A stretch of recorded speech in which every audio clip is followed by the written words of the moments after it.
Welcome back, boys and girls. Let's get started with our calendar today. Here we go. January, February, March, April, May, June, July, August, September, October, November, December, 12 months in a year. We are in the month of May, our third full week in the month of May. Let's run through the days of the week. Here we go.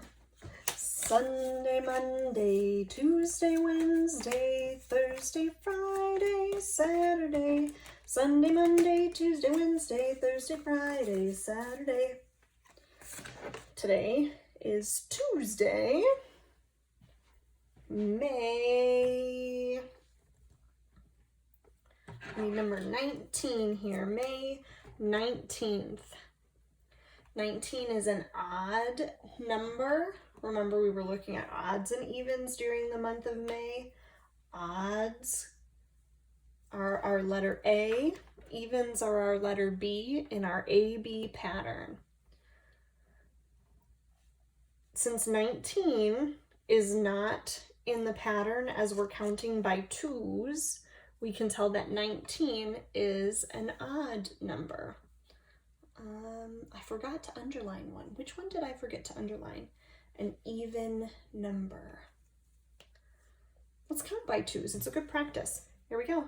2, 4, 6, 8, 10, 12, 14, 16, 18.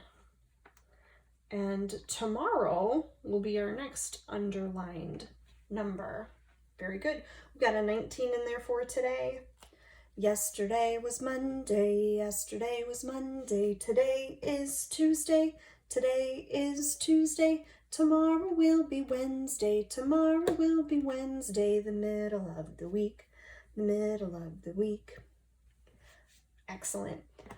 Let's move toward our notebook. Perfect. Right underneath. And here are 6 little words you'll need. Here are 6 little words you'll need if you really want to read. If you really want to read. Are, for, got, is, am, from. Know these words and you'll read too. Know these words and you'll read too. Use these words in a sentence, rainbow write them, scramble them up and see if you can put them into the words again. Find them in your reading on your own, however you want to practice them, but keep on practicing. Below, we've got a whole bunch of letters or letter blends to try today.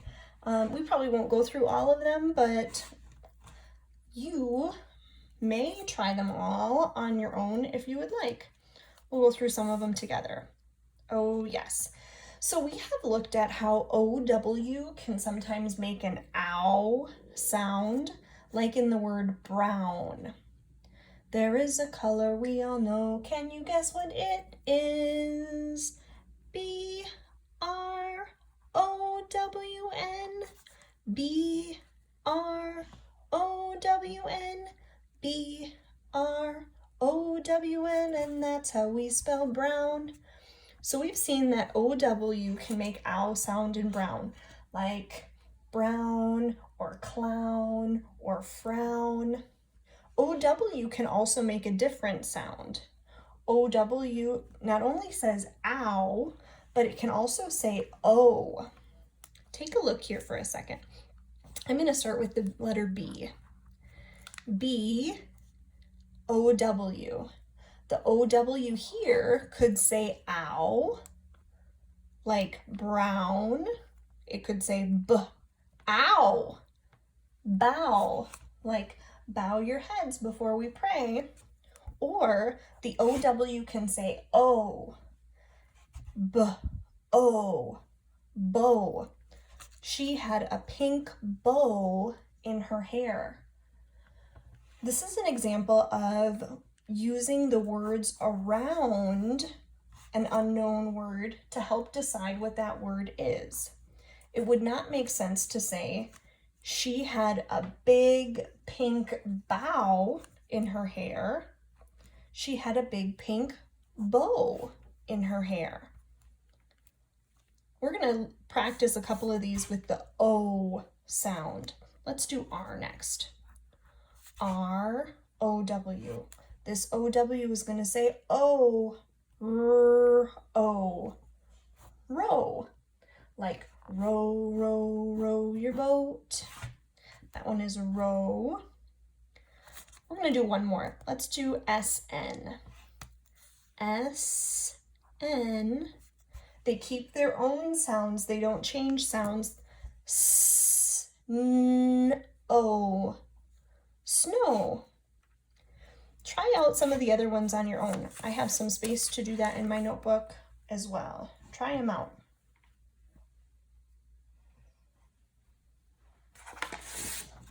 Next thing we're going to look at, you maybe tried them all out, use somebody around and with you to help you. I want to make sure we have time to get to everything today though. One of the things I've attached is this measuring sheet. And yesterday we talked about how if I'm going to do some measuring, I can't use things that are different sizes. I looked around to find a ruler, and I couldn't find one all by itself, but I could find part of Silas' school folder. So he had a folder that has measuring on it. And so this paper asks us to use a ruler. I've got one here. Lots of different things we could practice with together. But this is what we're going to do. It asks us to measure with this word down here. It says inches. So I'm going to look for where on the ruler it says inches. One side it says inches. On the other side there's a cm. That cm stands for centimeters. Today I'm going to measure using inches. And I just want to talk with you about when we're measuring with inches. I cannot start my ruler at the edge of the paper. I want my ruler to start where the dot starts. So they give me a little letter A, and I'm going to match up the edge of my ruler with the dot at the A. And I still want to be able to see where the dot stops. Here it is. And line my ruler up with the front dot and the back dot. Then it just asks me to write down how many inches long was that line. With my writing pencil, that one is not sharp. Here we go. With my writing pencil, I would say that this line is 6 inches long. I just want to compare that with the centimeter side. Look at this. Centimeter side, if I line up that front dot with the beginning of the ruler and I keep on going, my centimeter side of the ruler does not match up with the dots the same way. That's one of the ways that I could tell if I was using the correct side of the ruler. We're going to measure using inches today. So what if you are like me and you could not find a ruler at home? That's okay. Let's talk about some suggestions. You maybe could find something like paper clips. Could you measure how many paper clips it would take to go from that front line to, or the front dot to the back dot? Now my measuring tools here, I think this silver paper clip is a little bit longer than the other ones, so that's not a really accurate measurement. Maybe let's try Post-it notes. Instead of using my Post-it notes the long way like this, I could use them the short way. That would be a way to tell that they are all the same size. So I could fill up my line with Post-it notes and then say, I don't want them to overlap, but I do want them to touch. And then I could write down how many Post-it notes it would take to get me all the way across. I just want you to practice doing some measuring at home. This is a skill that we'll just keep on practicing. One that's nice to try in the classroom, but we're not there together, so we'll do what we can. Other side, I'm still looking for you to be able to write and recognize numbers through 30. That could be in a notebook, that could be on a paper. Either way, writing your numbers facing the correct direction all the way through 30. Last thing I want to talk to you about is the book for today. For today, I have Green Eggs and Ham. Chances are you've probably heard the story, or you might be at the point where you could read it by yourself, which is awesome. One of the things that happens in Green Eggs and Ham, he says things like, I do not like green eggs and ham. I will not eat them here or there. I would not, could not in a car. Things like that.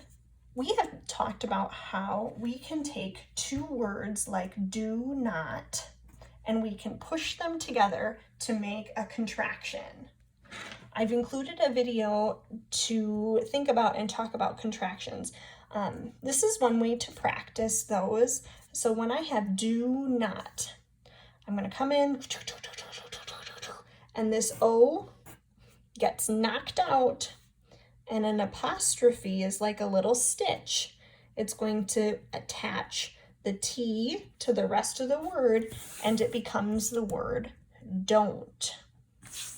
Do not, whoops, do not becomes don't. Now this one is set up to be a cut and paste or cut and glue.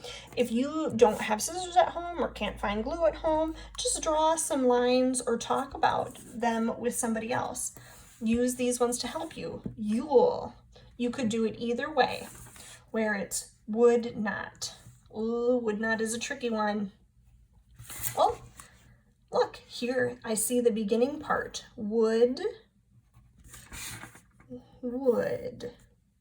not, wouldn't. So this is another activity that near the end of the year I just like to practice. We've introduced it a little bit here and there. We talked about it in some of our poetry and in some of our reading. And I wonder what you could do with contractions after you read or listen to Green Eggs and Ham. Have a terrific Tuesday. Bye, guys.